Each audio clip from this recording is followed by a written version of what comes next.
but not a necessity. The program will focus on rural women, young farmers, rural youth, marginal and small farmers, and landless families.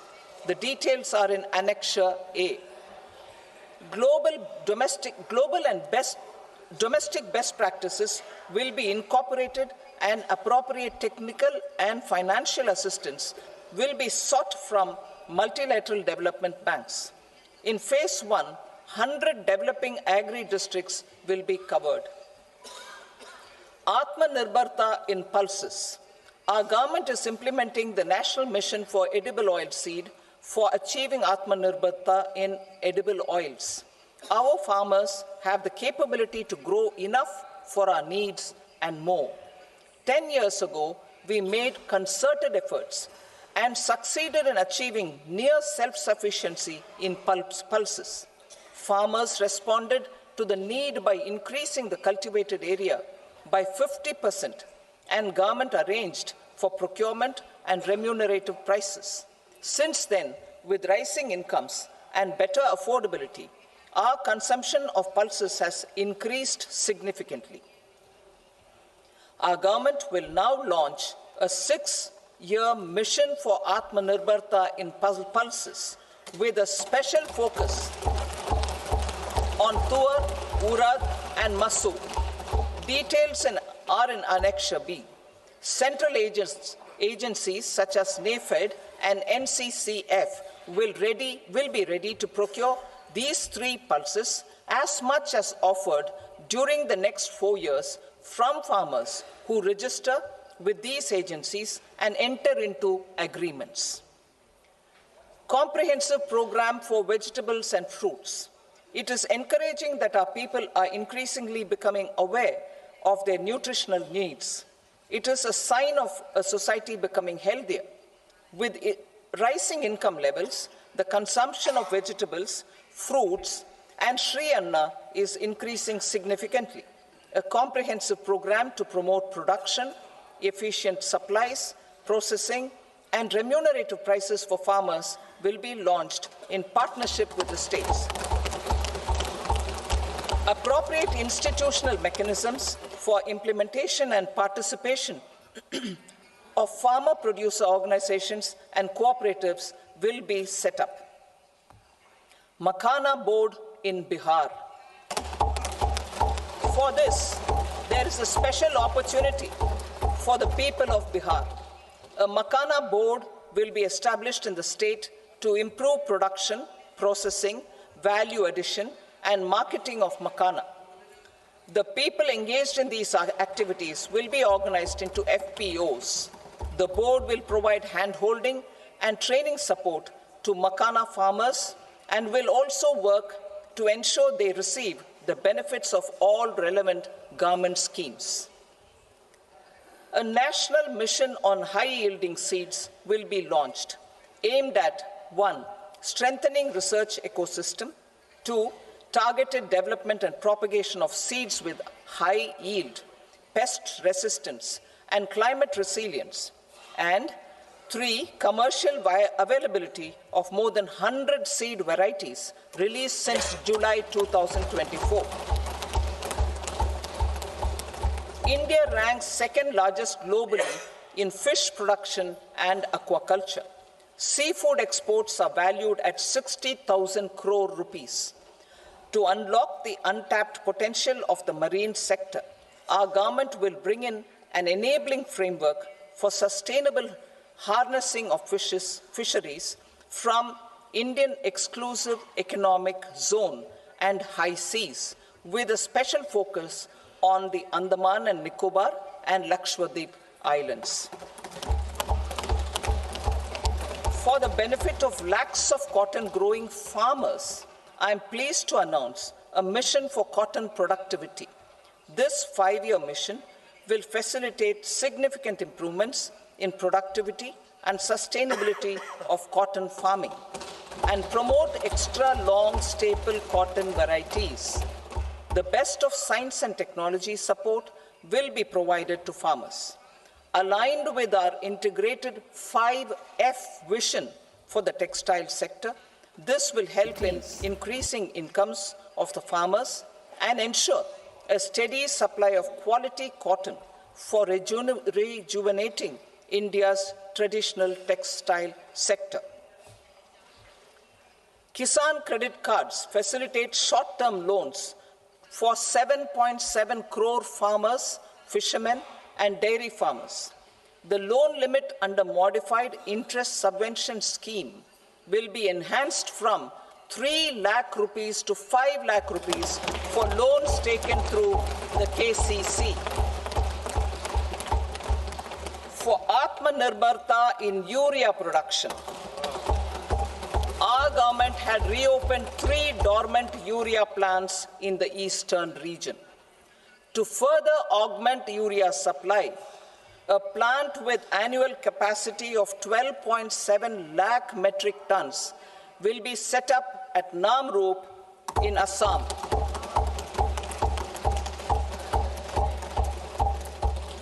India Post, with 1.5 lakh rural post offices, complemented by the India Post Payment Bank and a vast network of 2.4 lakh Dak Sevaks, will be repositioned to act as a catalyst for the rural economy. Details are at Annexure C. India Post will also be transformed as a large public logistics organization. This will meet the rising needs of Vishwakarmas, new entrepreneurs, women, self-help groups, MSMEs, and the large business organizations. This will meet the rising needs of Vishwakarmas, new entrepreneurs, women, self-help groups, MSMEs, and the large business organizations. Our government will provide support to NCDC for its lending operations for the cooperative sector. MSMEs as the second engine. Now I move to MSMEs as the second engine, which encompasses manufacturing and services with a focus on MSMEs numbering 5.7 crores. Currently, over 1 crore registered MSMEs, employing 7.5 crore people and generating 36% of our manufacturing, have come together to position India as a global manufacturing hub. With their quality products, these MSMEs are responsible for 45% of our exports. To help them achieve higher efficiencies of scale, technological upgradation, and better access to capital, the investment and turnover limits for classification of all MSMEs will be enhanced to 2.5 and 2 times respectively. This will give them the confidence to grow and generate employment for our youth. The details are given in Annexure D. To improve access to credit, the credit guarantee cover will be enhanced. First, for micro and small enterprises from 5 crore to 10 crore rupees, leading to additional credit of 1.5 lakh crores in the next 5 years. Second, for startups from 10 crore rupees to 20 crore rupees, with the guarantee fee being moderated to 1% for loans in 27 focus sectors which are important for Atmanirbhar Bharat. And for well-run exporter MSMEs, for term loans up to 20 crore rupees.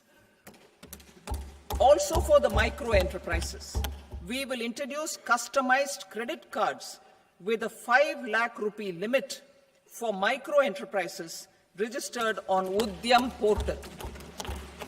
In the first year, 10 lakh such cards will be issued. Fund of funds for startups.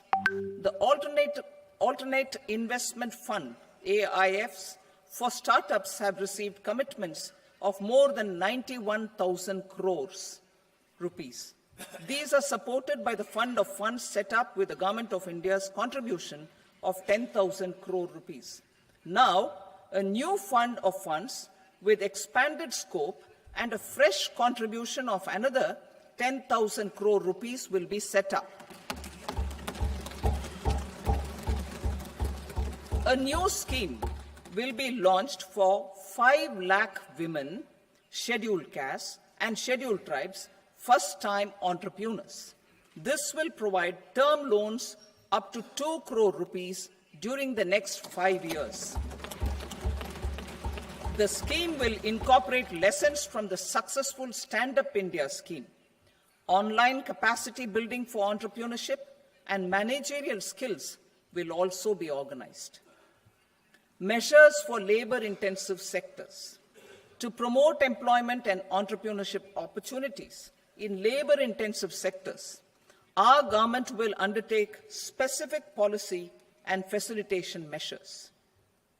To enhance the productivity, quality, and competitiveness of India's footwear and leather sector, a focused product scheme will be implemented. The scheme will support design capacity, component manufacturing, and machinery required for production of non-leather quality footwear, besides the support for leather footwear and products. The scheme is expected to facilitate employment for 22 lakh persons, generate over 4 lakh crore rupees, and exports of over 1.1 lakh crore rupees. Measures for the toys sector. Building on the National Action Plan for Toys, we will implement a scheme to make India a global hub for toys. The scheme will focus on development of clusters, skills, and a manufacturing ecosystem that will create high-quality, unique, innovative, and sustainable toys that will represent the Made in India brand. Support for food processing. In line with our commitment towards Purvodaya, we will establish a National Institute of Food Technology, Entrepreneurship, and Management in Bihar. The institute will provide a strong fillip to food processing activities in the entire eastern region. This will result in 1. Enhanced income for the farmers through value addition to their produce, and 2. Skilling entrepreneurship and employment opportunities for the youth. Manufacturing mission, furthering Make in India. Our government will set up a national manufacturing mission covering small, medium, and large industries for furthering Make in India by providing policy support, execution roadmaps, governance, and monitoring framework for central ministries and states. Details are in Annexure E. Given our commitment to climate-friendly development, the mission will also support clean tech manufacturing. This will aim to improve domestic value addition and build our ecosystem for solar PV cells, EV batteries, motors and controllers, electrolyzers, wind turbines, very high voltage transmission equipment, and grid-scale batteries. Investment as the third engine. Now I move to investment as the third engine, which encompasses investing in people, investing in the economy, and investing in innovation. Investing in people. Saksham Anganwadi and Poshan 2.0. Saksham Anganwadi and Poshan 2.0 program provides nutritional support to more than 8 crore children, 1 crore pregnant women and lactating mothers all over the country, and about 20 lakh adolescent girls in aspirational districts and the Northeast region. The cost norms for these nutritional support will be enhanced appropriately. Atal Tinkering Labs. 50,000 Atal Tinkering Labs will be set up in government schools in the next 5 years to cultivate the spirit of curiosity and innovation and foster a scientific temper among young minds. Broadband connectivity to government secondary schools and PHCs. Broadband connectivity will be provided to all government secondary schools and primary health centers in rural areas under the BharatNet project. Bharatiya Bhasha Pustak Scheme.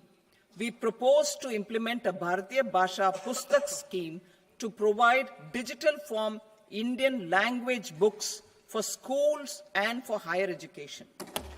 This aims to help students understand their subjects better and in their language.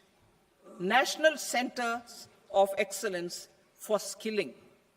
Building on the initiative announced in the July 24 budget, 5 national centers of excellence for skilling will be set up with global expertise and partnerships to equip our youth with the skills required for Make for India, Make for the World manufacturing.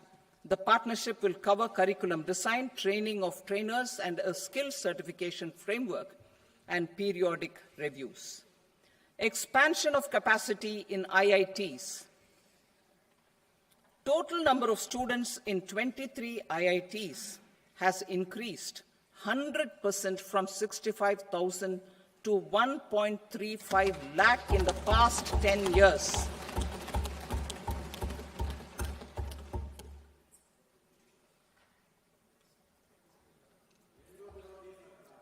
Additional infrastructure will be created in the 5 IITs started after 2014 to facilitate education for 6,500 more students.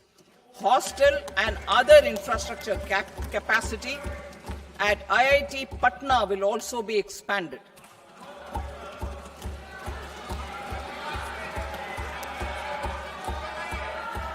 Center of Excellence.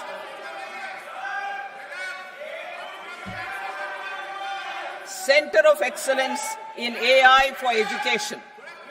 I had announced 3 centers of excellence in artificial intelligence for agriculture, health, and sustainable cities in 2023. Now a center of excellence in artificial intelligence for education will be set up with a total outlay of 500 crores. Expansion of medical education.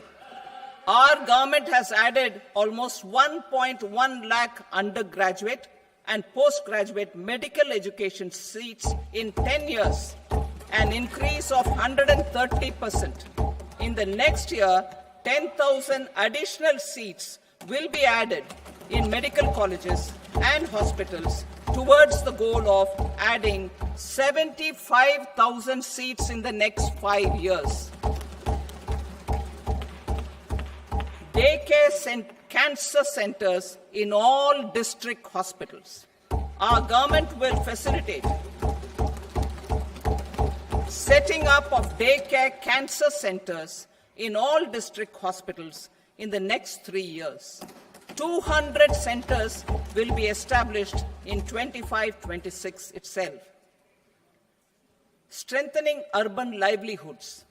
Our government has been giving priority to assisting urban poor and vulnerable groups. A scheme for socio-economic upliftment of urban workers will be implemented to help them improve their incomes, have sustainable livelihoods, and a better quality of life.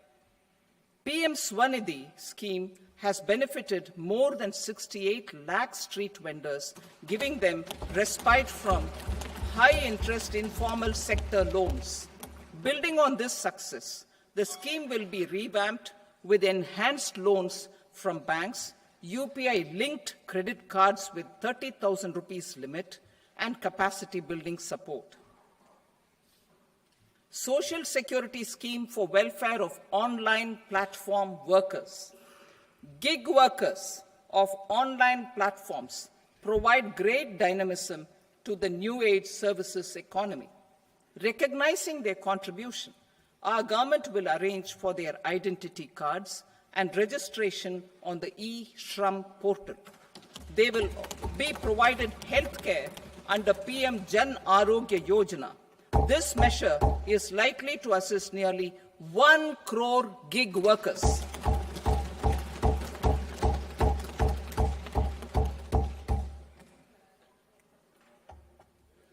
investing in the economy, public-private partnership in infrastructure.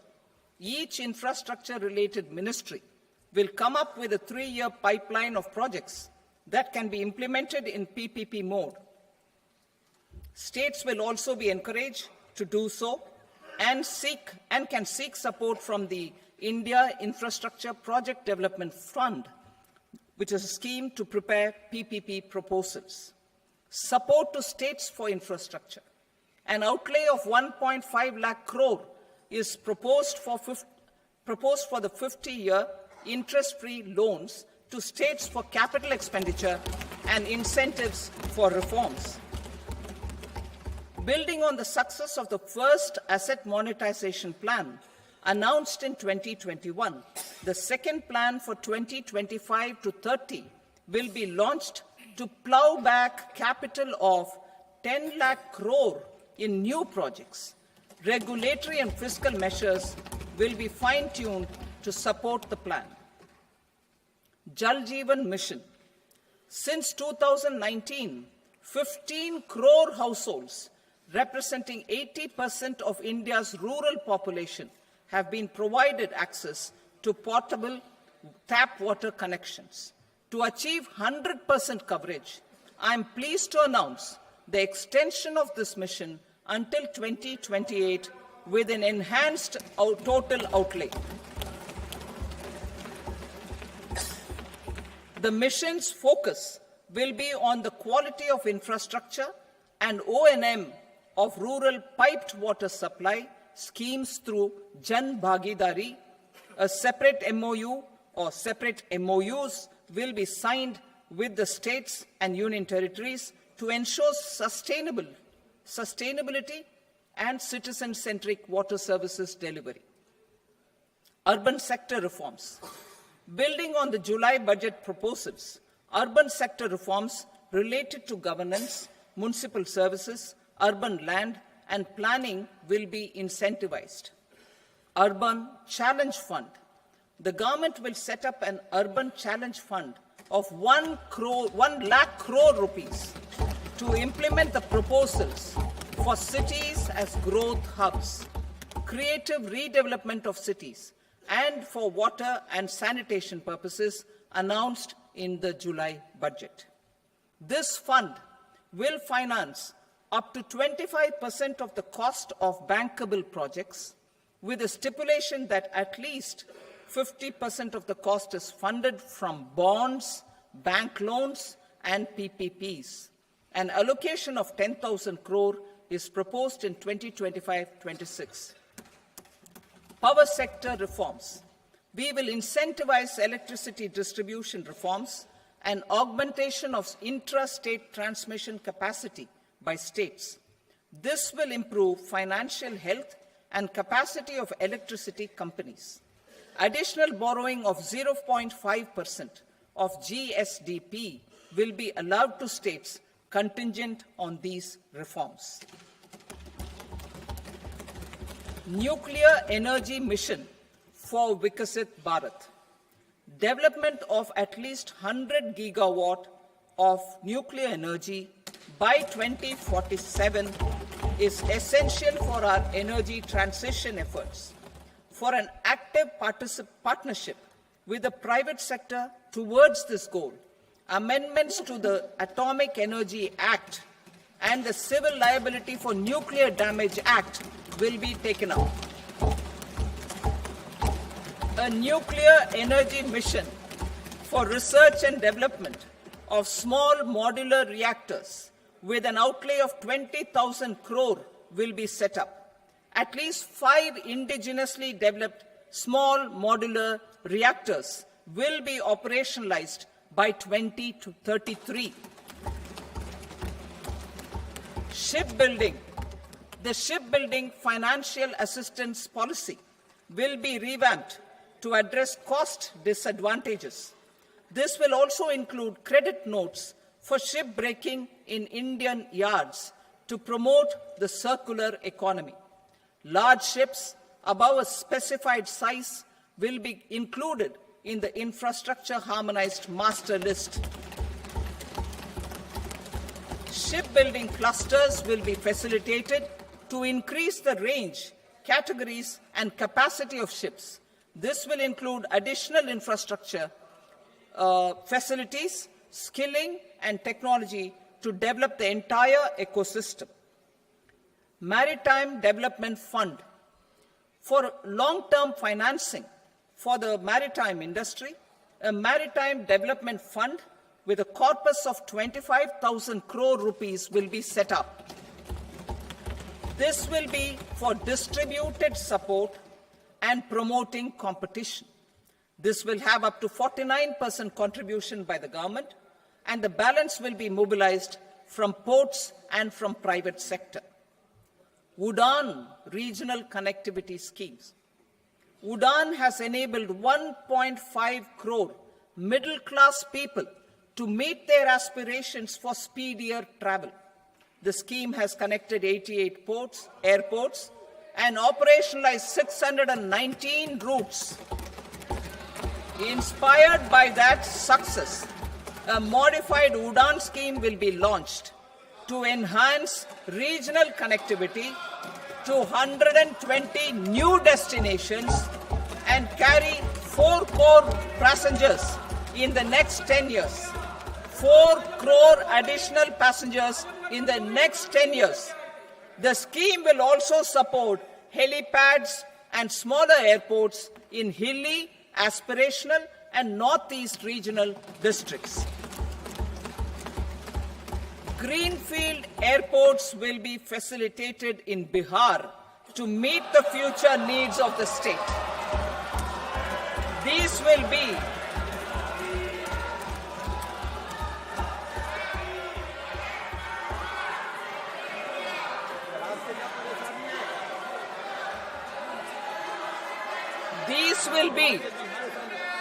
These will be in addition to the expansion of the capacity of Patna Airport and a brownfield airport in Beta. Western Kosi Canal project in Mithilanchal. Financial support will be provided for the Western Kosi Canal ERM project, benefiting a large number of farmers, cultivating over 50,000 hectares of land in the Mithilanchal region of Bihar. Mining sector reforms. Mining sector reforms, including those for minor minerals, will be encouraged through sharing of best practices and institutions of a state mining index. A policy for recovery of critical minerals from tailings will be brought out. Under the special window for affordable and mid-income housing, SWAMI, 50,000 dwelling units in stressed housing projects have been completed and keys handed over to home buyers. Another 40,000 units will be completed in 2025, further helping middle-class families who were paying EMIs on loans taken for apartments while also paying rent for their current dwellings. Building on this success, SWAMI Fund 2 will be established as a blended finance facility with contribution from the government, banks, and private investors. This fund of 15,000 crore rupees will aim for expeditious completion of another 1 lakh units. PM Gati Shakti data for private sector. For furthering PPPs and assisting the private sector in project planning, access to relevant data and maps from the PM Gati Shakti portal will be provided. Tourism for employment-led growth. Top 50 tourist destination sites in the country will be developed in partnership with states through a challenge mode. Land for building key infrastructure will have to be provided by the states. Hotels in these destinations will be included in the infrastructure harmonized list. The following measures will be taken for facilitating employment-led growth. Organizing intensive skill development programs for our youth, including in institutes of hospitality management, providing Mudra loans for homestays, improving ease of travel and connectivity to tourist destinations, providing performance-linked incentives to states for effective destination management, including tourist amenities, cleanliness, and marketing efforts, and introducing streamlined e-visa facilities along with visa fee waivers for certain tourist groups. Continuing with the emphasis on places of spiritual and religious significance, in the July budget, there will be a special focus on destinations related to the life and times of Lord Buddha. Medical tourism and Heal in India. Medical tourism and Heal in India will be promoted in partnership with the private sector, along with capacity building and easier visa norms. Investing in innovation. To implement private sector-driven research, development, and innovation initiatives announced in the July budget, I am now allocating 20,000 crore rupees for this purpose. A deep tech fund of funds will also be explored to catalyze the next generation startups as a part of this initiative. In the next 5 years, under the PM Research Fellowship Scheme, we will provide 10,000 fellowships for technological research in IITs and IISc with enhanced financial support. The second gene bank with 10 lakh germplasm lines will be set up for future food and nutritional security. This will provide conservation support to both public and private sectors for genetic resources. We will start a national geospatial mission to develop foundational geospatial infrastructure and data. Using PM Gati Shakti, this mission will facilitate modernization of land records, urban planning, and design of infrastructure projects. A Gyan Bharatam mission for survey, documentation, and conservation of our manuscript heritage with academic institutions, museums, libraries, and private collectors will be undertaken to cover more than 1 crore manuscripts. We will set up a national digital repository of Indian knowledge systems for knowledge sharing. Now I move to exports as the fourth engine. We will set up an export promotion mission with sectoral and ministerial targets driven jointly by the Ministries of Commerce, MSME, and Finance. It will facilitate easy access to export credit, cross-border factoring support, support to MSMEs to tackle non-tariff measures in overseas markets. A digital public infrastructure, Bharat Trade Net, for international trade will be set up as a unified platform for trade documentation and financing solutions. This will complement the Unified Logistics Interface platform. The BTN will be aligned with international practices. Support will be provided to develop domestic manufacturing capacities for our economy's integration with global supply chains. Sectors will be identified based on objective criteria. Facilitation groups with participation of senior officers and industry representatives will be formed for select products and supply chains. Through this, there are huge opportunities related to Industry 4.0, which needs high skills and talent. Our youth have both.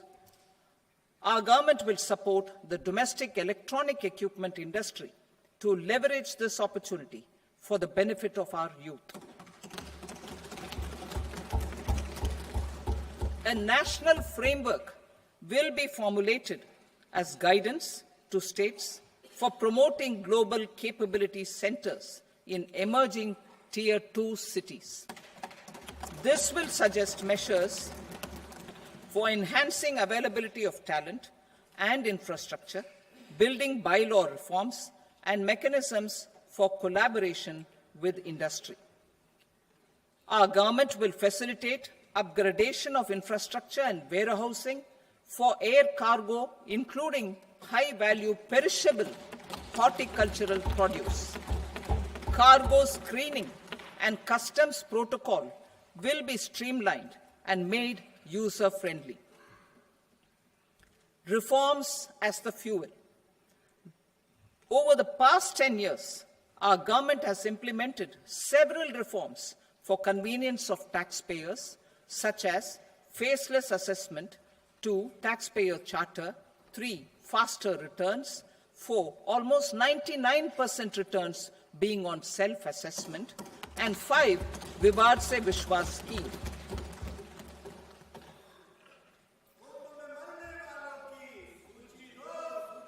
Continuing these efforts, I reaffirm the commitment of the Tax Department to trust first, scrutinize later. I also propose to introduce the new income tax bill next week. I will detail the indirect tax reforms and changes in direct taxes in Part B. Financial sector reforms. The FDI limit for the insurance sector will be raised from 74 to 100%. This enhanced limit will be available for those companies which invest the entire premium in India. The current guardrails and conditionalities associated with foreign investment will be reviewed and simplified. The services of India Post Payment Bank will be deepened and expanded in rural areas. NABFID will set up a partial credit enhancement facility for corporate bonds for infrastructure. Public sector banks will develop Grameen Credit Score framework to serve the credit needs of SHG members and people in rural areas. A forum for regulatory coordination and development of pension products will be set up. To implement the earlier announcement on simplifying the KYC processes, the revamped Central KYC Registry will be rolled out in 2025. We will also implement a streamlined system for periodic updating. Requirements and procedures for speedy approval of company mergers will be rationalized. The scope for fast-track mergers will also be widened and the process made simpler. As proposed in the interim budget, we signed bilateral investment treaties with 2 countries in 2024 to encourage sustained foreign investment, and in the spirit of First Develop India, the current model BIT will be revamped and made more investor-friendly. In the last 10 years, in several aspects, including financial and non-financial, our government has demonstrated a steadfast commitment to ease of doing business. We are determined to ensure that our regulations must keep up with technological innovations and global policy developments. A light-touch regulatory framework based on principles and trust will unleash productivity and employment. Through this framework, we will update regulations that were made under old laws. To develop this modern, flexible, people-friendly, and trust-based regulatory framework appropriate for the 21st century, I propose 4 specific measures. A high-level committee for regulatory reforms will be set up for a review of all non-financial sector regulations, certifications, licenses, and permissions. The committee will be expected to make recommendations within a year. The objective is to strengthen trust-based economic governance and take transformational measures to enhance ease of doing business, especially in matters of inspection and compliances. States will be encouraged to join in this endeavor. An investment friendliness index of states will be launched in 2025 to further the spirit of competitive, cooperative federalism. Under the Financial Stability and Development Council, a mechanism will be set up to evaluate impact of the current financial regulations and subsidiary instructions. It will also formulate a framework to enhance their responsiveness and development of the financial sector. In the Jan Vishwas Act 2023, more than 180 legal provisions were decriminalized. Our government will now bring up the Jan Vishwas Bill 2.0 to decriminalize more than 100 provisions in various laws. I now move to fiscal policy. In the July budget, I had committed to staying the course for fiscal consolidation. Our endeavor will be to keep the fiscal deficit each year such that central government debt remains on a declining path as a percentage of the GDP. The roadmap for the next 6 years has been detailed in the FRBM statement. Revised estimates for 2024-25. The revised estimate of the total receipts other than borrowings is 31.47 lakh crore rupees, of which the net tax receipts are 25.57 lakh crore rupees.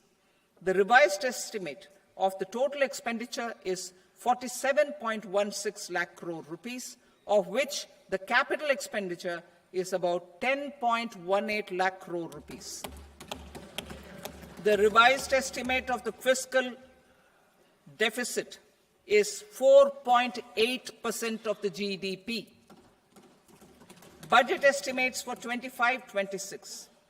Coming to 25-26, the total receipts other than borrowings and total expenditure are estimated at 34.96 lakh crore rupees and 50.65 lakh crore rupees respectively.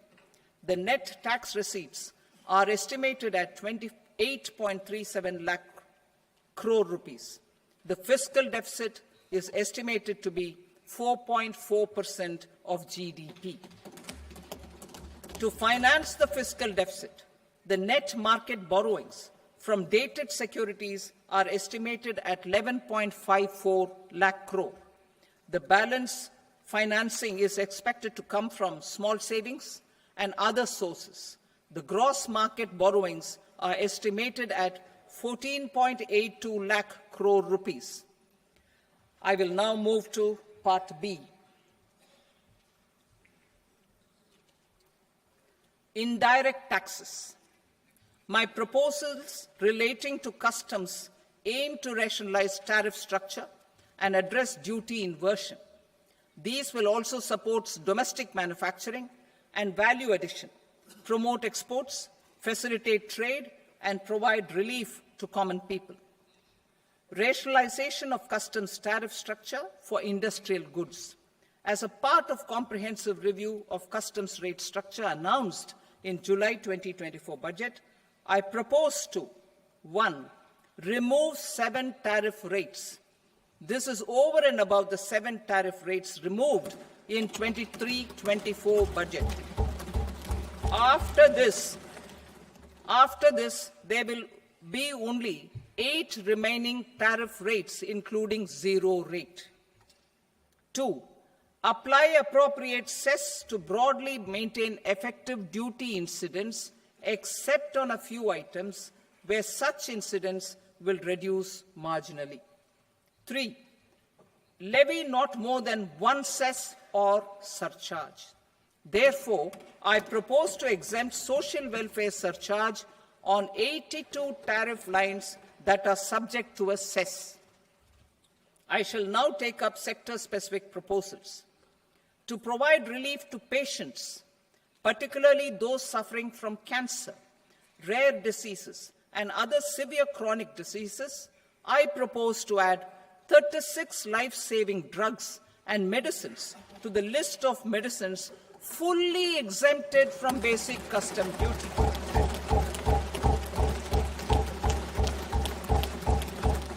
I also propose to add 6 life-saving medicines to the list attracting concessional custom duty of 5%.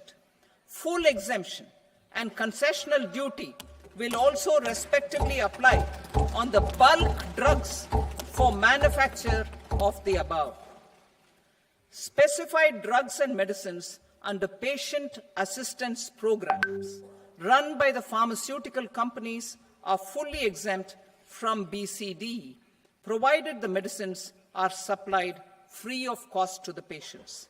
I propose to add 37 more medicines along with 13 new patient assistance programs. Support to domestic manufacturing and value addition. Critical minerals. In the July 2024 budget, I had fully exempted BCD on 25 critical minerals that are not domestically available. I had also reduced BCD of 2 other such minerals to provide a major fillip to their processing, especially by MSMEs.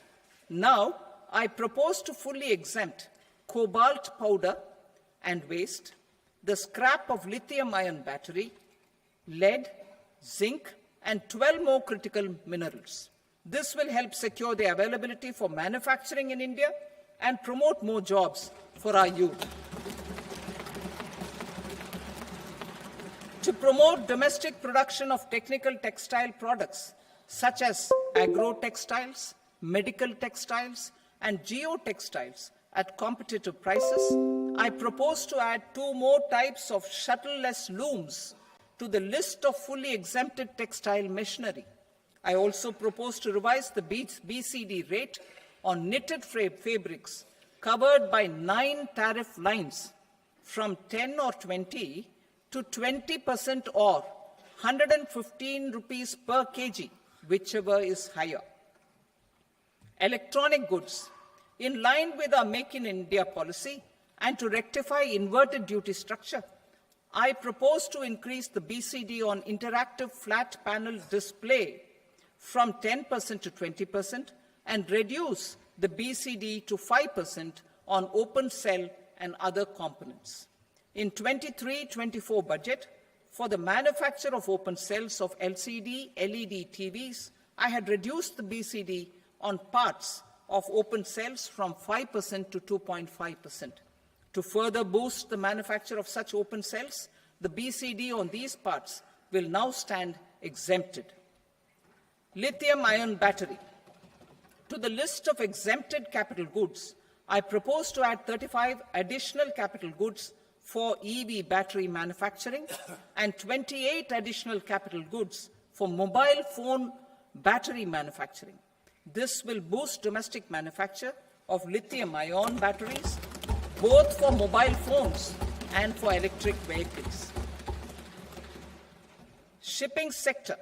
Considering that shipbuilding has a long gestation period, I propose to continue the exemption of BCD on raw materials, components, consumables, or parts for the manufacture of ships for another 10 years.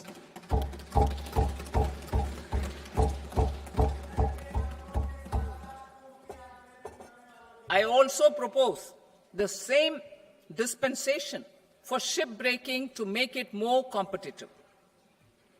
Telecommunication.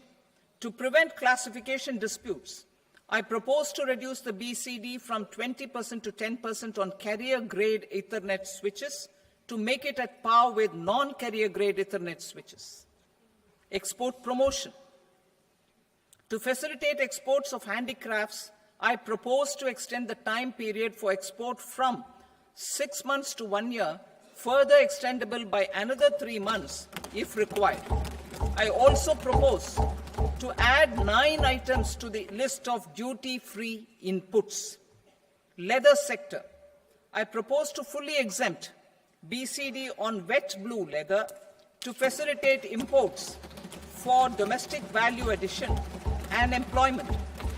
I also propose to exempt crust leather from 20% export duty to facilitate exports by small tanners. Marine products.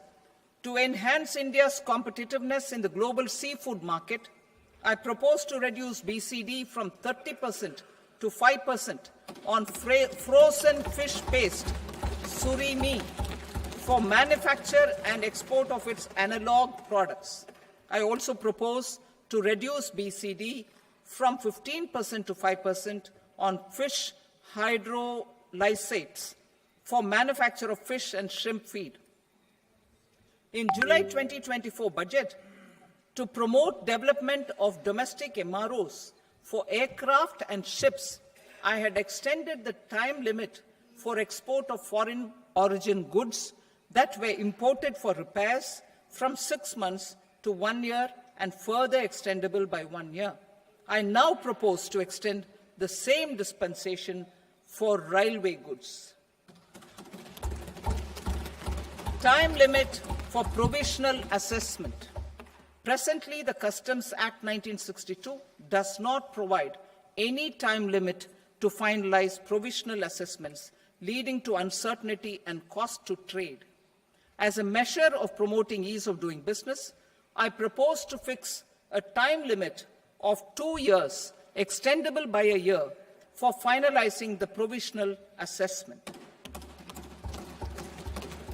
I propose to introduce a new provision that will enable importers or exporters, after clearance of goods, to voluntarily declare material facts and pay duty with interest but without penalty. This will incentivize voluntary compliance. However, this will not apply in cases where department has already initiated audit or investigation proceedings. For industry to better plan their imports, I propose to extend the time limit for the end use of imported inputs in the relevant rules from 6 months to 1 year. This will provide operational flexibility in view of cost and uncertainty of supply. Further, such importers will now have to file only quarterly statements instead of a monthly statement.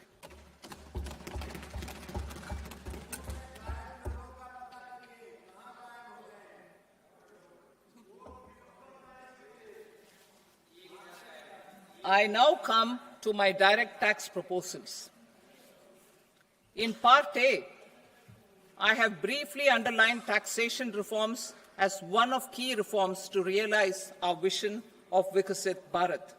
In respect of criminal law, our government had earlier ushered in Bharatiya Nyaya Sanhita, replacing Bharatiya Danda Sanhita. I am happy to inform this august House and the country that for new income tax bill will carry forward the same spirit of Nyaya in its drafting as well. The new bill will be clear and direct in text, with close to half of the present law in terms of both chapters and words. It will be simple to understand for taxpayers and tax administrators, leading to tax certainty and reduced litigation. Reforms, however, are not a destination. They are means to achieve good governance for our people and economy. Providing good governance primarily involves being responsive. The Tirukkural captures this in verse 542, which reads, "Vaanokki vaazhum ulagallam, mannavan kol nokki vaazhum kudi," meaning, just as the living beings live expecting rains, citizens live expecting good governance. Our government is committed to keeping an ear to the ground and a finger on the pulse and responding while balancing our national building efforts.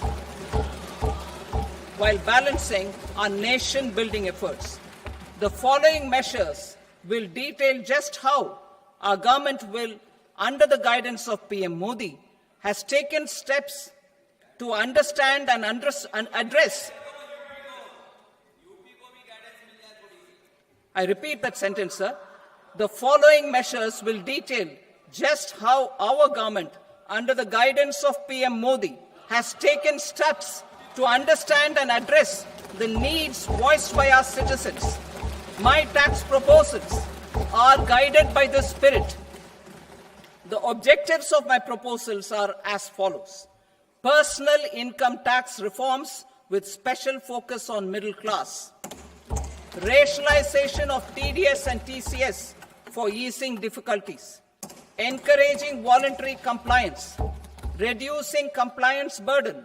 Ease of doing business, employment and investment. I will come to my proposal on personal income tax towards the end. TDS and TCS, rationalization for easing difficulties. I propose to rationalize tax deduction at source, TDS, by reducing the number of rates and thresholds above which TDS is deducted. Further, threshold amounts for tax deduction will be increased for better clarity and uniformity. The limit for tax deduction on interest for senior citizens is being doubled from the present 50,000 rupees to 1 lakh rupees. Similarly, the annual limit of 2.40 lakh rupees for TDS on rent is being increased to 6 lakh rupees. This will reduce the number of transactions liable to TDS, thus benefiting small taxpayers receiving small payments. The threshold to collect tax at source, the TCS, on remittances under RBI's liberalized remittance scheme, the LRS, is proposed to be increased from 7 lakh to 10 lakhs. I also propose to remove TCS on remittances for education purposes, where such remittances is out of a loan taken from a specified financial institution. Both TDS and TCS are being applied on any transaction related to sale of goods. To prevent such compliance difficulties, I propose to omit the TCS. I also propose that the provisions of the higher TDS deduction will now apply only in non-PAN cases. In July 2024, the delay for payment of TDS up to the due date of filing statement was decriminalized. I propose to provide the same relaxation to TCS provisions as well. The government under the leadership of Prime Minister Modi believes in Sabka Saath, Sabka Vikas, Sabka Vishwas, and Sabka Prayas. In line with this, we brought in updated return facility in 2022 for voluntary compliance by taxpayers who had omitted to report their correct income. Our trust in taxpayers was proved right. Nearly 90 lakh taxpayers voluntarily updated their incomes by paying additional tax. Taking this trust further, I now propose to extend the time limit to file updated returns for any assessment year from the current limit of 2 years to 4 years. I propose to reduce the compliance burden for small charitable trusts and institutions by increasing their period of registration from 5 years to 10 years.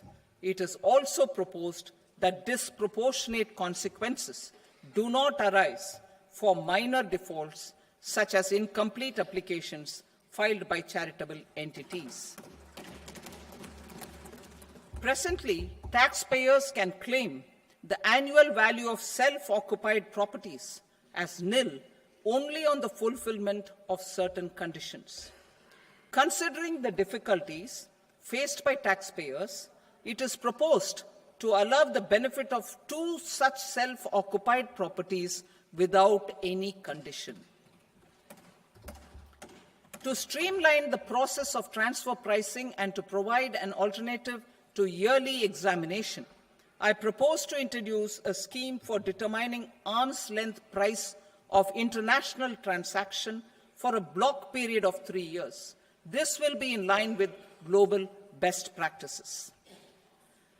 With a view to reduce litigation and provide certainty in international taxation, the scope of safe harbor rules is being expanded.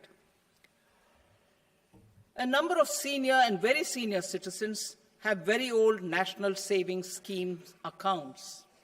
As interest is no longer payable on such accounts, I propose to exempt withdrawals made from NSS by individuals on or after 29th August 2024. I am also proposing to allow similar treatment to NPS Vatsalya accounts as is available to normal NPS accounts subject to overall limits.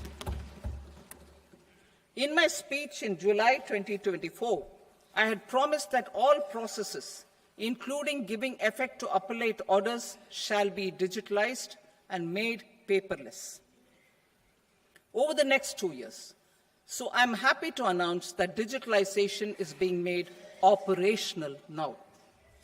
In July 2024, we brought in the Vivad Se Vishwas scheme to resolve income tax disputes pending in appeal. The scheme has received a great response, with nearly 33,000 taxpayers having availed of the scheme to settle their disputes. I have a few proposals to promote investment and employment. It is proposed to provide a presumptive taxation regime for non-residents who provide services to a resident company that is establishing or operating an electronics manufacturing facility. I further propose to introduce a safe harbor for tax certainty for non-residents who store components for supply to specified electronics manufacturing units. Presently, the tonnage tax scheme is available only to sea-going ships. The benefits of existing tonnage tax scheme are proposed to be extended to inland vessels registered under the Indian Vessels Act 2021 to promote inland water transport in the country. Extension for incorporation of startups. We continue to support the Indian startup ecosystem. I propose to extend the period of incorporation by 5 years to allow the benefit available to startups which are incorporated before 1/4/2030. In order to attract and promote additional activities in the IFSC, I am inter alia proposing specific benefits to ship leasing units, insurance offices, and treasury centers of global companies which are set up in IFSC. Further, to claim benefits, the cutoff date for commencement in IFSC has also been extended by 5 years to 31/3/2030. Category 1 and Category 2 AIFs are undertaking investments in infrastructure and other such sectors. I propose to provide certainty of taxation to these entities on the gains from securities, to promote funding from sovereign wealth funds and pension funds to the infrastructure sector. I propose to extend the date of making an investment by 5 more years up to 31st March 2030.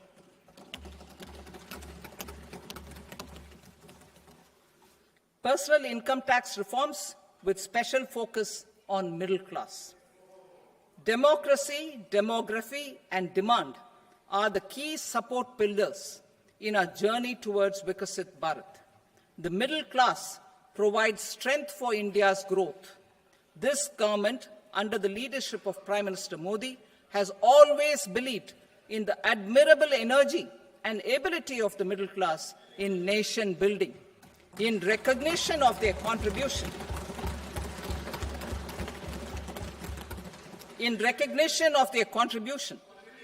we have periodically reduced their tax burden. Right after 2014, the nil tax slab was raised to 2.5 lakhs of rupees, which was further raised to 5 lakh rupees in 2019 and to 7 lakh rupees in 2023.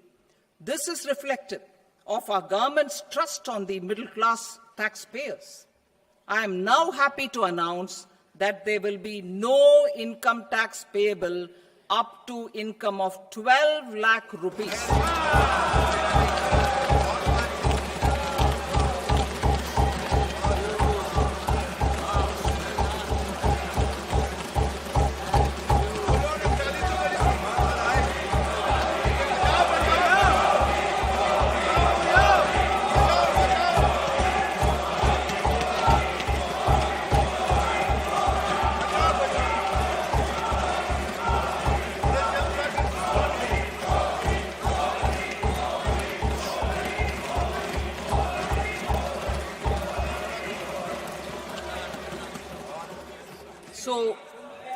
average income of 1 lakh per month other than the special rate income such as capital gains under the new regime. This limit will be 12.75 lakh for salaried taxpayers due to the standard deduction of 75,000.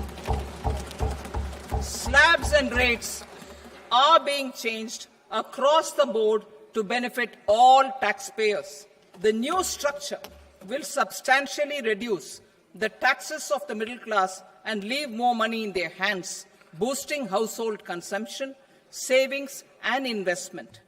In the new tax regime, I propose to revise tax rate structures as follows: 0 to 4 lakh rupees nil, 4.8 lakh rupees to 4 to 8 lakh rupees 5%, 8 to 12 lakh rupees 10%, 12 to 16 lakh rupees 15%, 16 to 20 lakh rupees 20%, 20 to 24 lakh rupees 25%, and above 24 lakh rupees 30%. To taxpayers up to 12 lakh of normal income other than special rate income such as capital gains. I read that again. To taxpayers up to 12 lakh of income other than special rate income such as capital gains, tax rebate is being provided in addition to the benefit due to slab rate reduction in such a manner that there is no tax payable by them. The total tax benefit of slab rate changes and rebate at different income levels can be illustrated with a few examples. A taxpayer in the new regime with an income of 12 lakh rupees will get a benefit of 80,000 rupees in tax, which is 100% of tax payable as per the existing rates. A person having income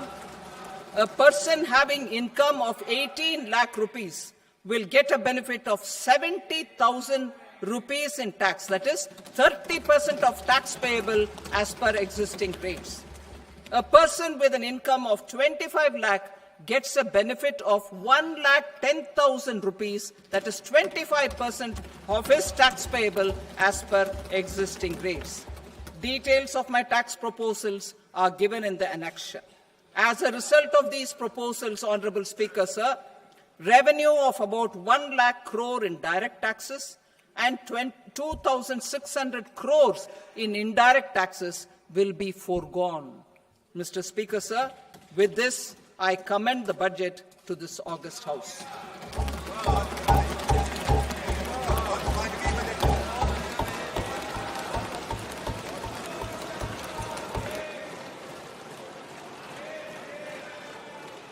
Item number 2, Srimati Nirmala Sitharaman. Sir, with your permission, I rise to lay on the table the following statements under Section 3(1) of the Fiscal Responsibility and Budget Management Act, 2003. Medium-term fiscal policy cum fiscal policy strategy statement and macroeconomic framework statement. Item number 3, Srimati Nirmala Sitharaman. Sir, with your permission, I rise to move for leave to introduce the Finance Bill 2025. प्रश्न ये है कि विधेयक को Question is that the bill may be allowed to be introduced. Those in favor may say ayes. Those against may say noes. I think the ayes have it. The ayes have it. The permission has been granted. Honorable Minister will now please introduce the bill. Thank you. सभा की कार्रवाई The proceedings of the House are adjourned till Monday, 3rd of February, till 11 o'clock in the morning.